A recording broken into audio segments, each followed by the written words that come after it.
વિસ્તારમાં ચોમાસામાં જળબંબાકારની સ્થિતિ પર મોટા સમાચાર। ઘેડની સમસ્યા દૂર કરવા આયોજન થયાનો મનસુખ માંડવિયાએ દાવો કર્યો છે। મનસુખ માંડવિયાએ ઘેડ વિસ્તારમાં સર્વેનું કામ પૂર્ણતાના આરે હોવાનું કહ્યું। સાથે ઘેડ પંથકમાં દર વર્ષે ખેડૂતોને નુકસાન થાય છે તેવું પણ સ્વીકાર્યું। ઘેડ પંથકનો બહુ જૂનો પ્રશ્ન ફ્લડનો પ્રશ્ન રહ્યો છે। દર વર્ષે ઘેડ પંથકમાં આવતી નદીઓમાં ફ્લડ આવવાથી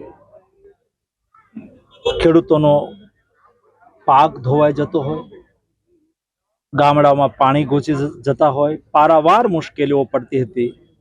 એના સર્વેનું કામ પણ પૂર્ણ થવા આવ્યું છે।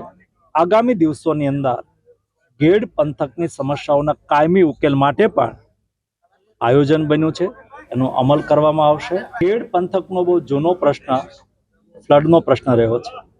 દર વર્ષે ઘેડ પંથકમાં આવતી નદીઓમાં ફ્લડ આવવાથી ખેડૂતોનો પાક ધોવાઈ જતો હોય, ગામડામાં પાણી ઘૂસી જતા હોય, પારાવાર મુશ્કેલીઓ પડતી હતી। એના સર્વેનું કામ પણ પૂર્ણ થવા આવ્યું છે। આગામી દિવસોની અંદર ઘેડ પંથકની સમસ્યાઓના કાયમી ઉકેલ માટે પણ આયોજન બન્યું છે, એનો અમલ કરવામાં આવશે।